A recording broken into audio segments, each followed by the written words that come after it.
এই এলাকা ফিরে যাবে ফ্যাসিস্টের দখলে। কিশোরগঞ্জ বিএনপি কার্যত সিন্ডিকেটের হাতে বন্দী হয়ে পড়েছে। ফ্যাসিস্ট সরকার আমলে বিএনপির স্থানীয় নির্বাচন বর্জন করলেও জালালউদ্দিন দলীয় শৃঙ্খলা অমান্য করে মেয়র নির্বাচনে প্রতিদ্বন্দ্বিতা করে পরাজিত হন। দলীয় সিদ্ধান্ত অমান্যকারীদের বহিষ্কার করা হলেও ধরাছোঁয়ার বাইরে থেকে যান জালালউদ্দিন। কিশোরগঞ্জ বিএনপি কার্যত সিন্ডিকেটের হাতে বন্দী হয়ে পড়েছে। ফলে আগামী নির্বাচনে এর মারাত্মক প্রভাব পড়তে পারে বলে আমি আশঙ্কা করছি।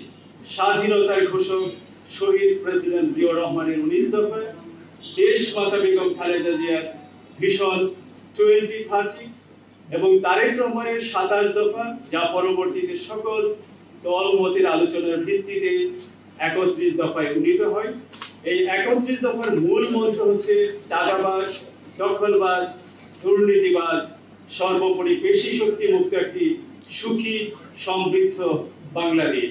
কিন্তু অ্যাডভোকেট জালালউদ্দিন সাহেবের অতীত ও বর্তমান কর্মকাণ্ড কিশোরগঞ্জ 2 আসনের জনগণকে ভীত সন্ত্রস্ত করে তুলেছে।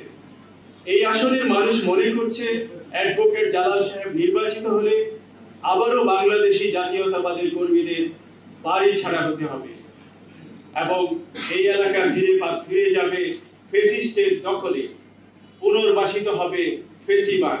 অনতি বিলম্বে এই ফেসিবাদের দোসর বিএনপির প্রতি অবিশ্বস্ত, চাঁদাবাজ, দখলবাজ অ্যাডভোকেট জালালউদ্দিনের মনোনয়ন বাতিল এবং সকল দলীয় পদ থেকে অব্যাহতি দেওয়ার জন্য সবিনয় অনুরোধ জ্ঞাপন করছি। পাশাপাশি ভারপ্রাপ্ত চেয়ারম্যান মহোদয়কে বলতে চাই, আমাকে মনোনয়ন দিন।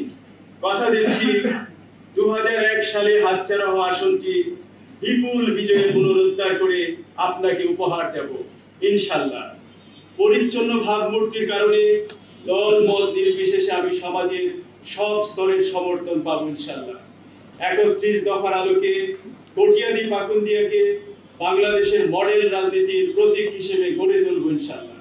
বিএনপির প্রতিটি নেতা কর্মী, সমর্থক এবং প্রিয় এলাকাবাসীকে উদ্দেশ্য করে আমার প্রিয়তম নেতা তারেক রহমানের ভাষায় বলতে চাই, চাঁদাবাজ, দুর্নীতিবাজদের বিরুদ্ধে সামাজিক প্রতিরোধ গড়ে তুলুন।